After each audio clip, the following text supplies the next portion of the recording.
കഴിഞ്ഞ സെക്ഷനിൽ text tool എന്താണെന്ന് ഡീറ്റെയിൽ ആയിട്ട് നമ്മൾ നോക്കി. ഇന്ന് ബാക്ക്ഗ്രൗണ്ട് എങ്ങനെ ഫിക്സ് ചെയ്യാന്ന് നമുക്ക് നോക്കാം. ഇന്ന് ക്രിയേറ്റീവ് പ്രൊജക്റ്റിൽ പ്രസന്റേഷൻ ആണ് ഞാൻ ചൂസ് ചെയ്യുന്നത്. അതിനുശേഷം ഒരു ബ്ലാങ്ക് പേജ് പ്രസന്റേഷന്റെ ഫോർമാറ്റിലുള്ള നമുക്ക് കിട്ടും. അതില് നമ്മൾ ബാക്ക്ഗ്രൗണ്ട് എങ്ങനെ ഫിക്സ് ചെയ്യുന്നതാണ് നോക്കുന്നത്. ആദ്യമേ തന്നെ നമ്മൾ എലമെന്റ്സ് ആണ് ചൂസ് ചെയ്യുന്നത്. എലമെന്റ്സ് ചൂസ് ചെയ്തിട്ട് എങ്ങനെയാണ് നമുക്ക് ബാക്ക്ഗ്രൗണ്ട് ഫിക്സ് ചെയ്യുന്നതെന്ന് നോക്കാം. അതിനായിട്ട് എലമെന്റ്സിൽ നമ്മൾ ജസ്റ്റ് ബാക്ക്ഗ്രൗണ്ട് എന്നൊന്ന് ടൈപ്പ് ചെയ്യാം.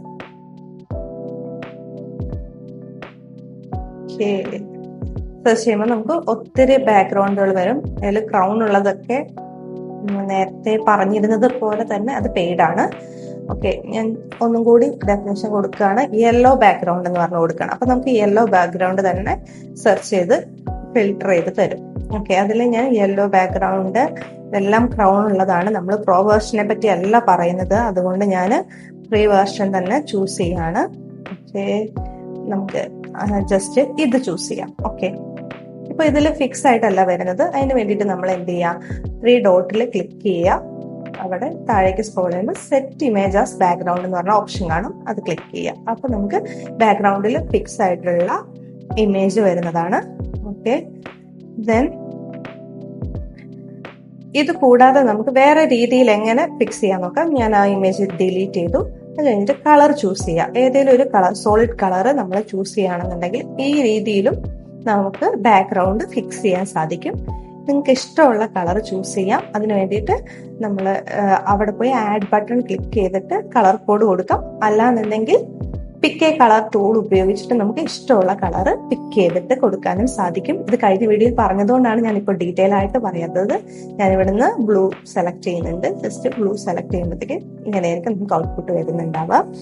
അടുത്തതായിട്ട് വീണ്ടും നമ്മൾ ഗ്രേഡിയൻ കളർ എങ്ങനെ കൊടുക്കാൻ നോക്കാം. താഴോട്ട് സ്ക്രോൾ ചെയ്യുമ്പോൾ നിങ്ങൾക്ക് കാണാം ഡിഫോൾട്ട് ഗ്രേഡിയൻ കളേഴ്സ്. ഓക്കെ, അതില് ഒരു കളർ നമ്മൾ ചൂസ് ചെയ്യാം. ഇത് നിങ്ങൾക്ക് അത്ര വിസിബിൾ ആവുന്നില്ല, വേറെ ഞാൻ ചൂസ് ചെയ്ത് തരാം. ഓക്കെ, ബ്ലൂ, ഒരു ഒന്നും കൂടി ഡാർക്ക് ഷെയ്ഡ് നോക്കാം. ഓക്കെ, ഇത് നിങ്ങൾക്ക് ഒന്നും കൂടി വിസിബിൾ ആയിരിക്കും.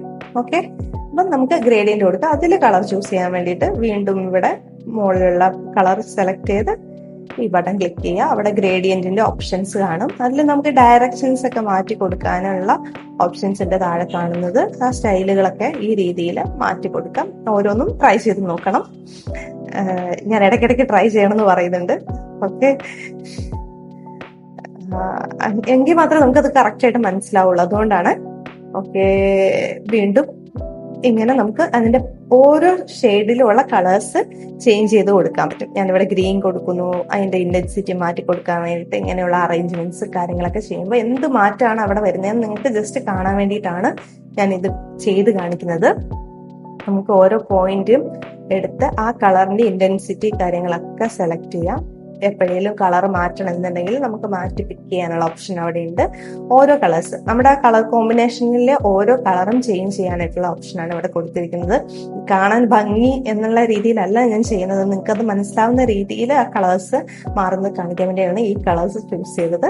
നമുക്ക് ഏതെങ്കിലും കളർ ആഡ് ചെയ്തത് മാറ്റാൻ വരുത്തണം എന്നുണ്ടെങ്കിൽ നമുക്ക് അൺഡു ഓപ്ഷൻ ഉണ്ട്.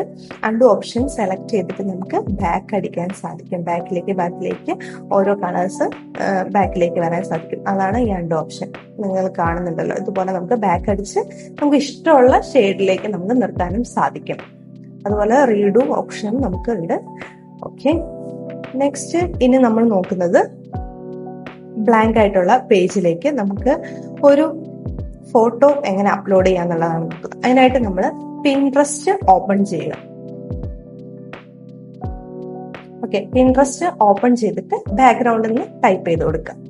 ഇതിൽ എന്ത് സ്പെസിഫിക്കേഷൻ വേണമെങ്കിലും നമുക്ക് കൊടുക്കാവുന്നതാണ്. ഞാനിപ്പോൾ ജസ്റ്റ് ബാക്ക്ഗ്രൗണ്ട് മാത്രമാണ് സെർച്ച് ചെയ്തിരിക്കുന്നത്. താഴേക്ക് സ്ക്രോൾ ചെയ്തിട്ട് നമുക്ക് ഇഷ്ടമുള്ള ഒരു ബാക്ക്ഗ്രൗണ്ട് ചൂസ് ചെയ്ത് കൊടുക്കാം. ഇത് ഞാൻ ചൂസ് ചെയ്യാണ്. ഓക്കെ, ചൂസ് ചെയ്ത് ജസ്റ്റ് ആ 3 ഡോട്ട്സിൽ ക്ലിക്ക് ചെയ്ത് ഡൗൺലോഡ് ഇമേജ് എന്നുള്ള ഓപ്ഷൻ എടുക്കും. ഓക്കെ, ഡൗൺലോഡ് ഇമേജ് എന്ന് പറയുമ്പോഴത്തേക്കും നമ്മുടെ ഡൗൺലോഡ്സിലേക്ക് വരുന്നതാണ്. ഞാൻ വീണ്ടും നമ്മുടെ ക്യാൻവ ആപ്ലിക്കേഷനിലേക്ക് പോകുന്നു. അതിനായിട്ട് വേറെ നമ്മൾ അപ്ലോഡ്സിൽ പോവാം. അപ്ലോഡ്സിൽ പോയിട്ട് അപ്ലോഡ് ഫയൽസ് എന്നുള്ള ഓപ്ഷൻ ക്ലിക്ക് ചെയ്ത് കഴിയുമ്പോഴത്തേക്കും നമുക്ക് ഫയൽസ് അപ്ലോഡ് ചെയ്യാനുള്ള ഓപ്ഷൻസ് വരും. ഡൗൺലോഡ്സിലായിരിക്കും ഉണ്ടാവുക. അതിന് ഞാൻ ഡൗൺലോഡ്സ് ക്ലിക്ക് ചെയ്ത് ഓറഞ്ച് ടെക്സ്ചർ ബാക്ക്ഗ്രൗണ്ട് ചൂസ് ചെയ്യുന്നു. ലോഡ് ആവുന്നേ ഉള്ളൂ. ഓക്കെ, ലോഡ് ആയിട്ടുണ്ട്.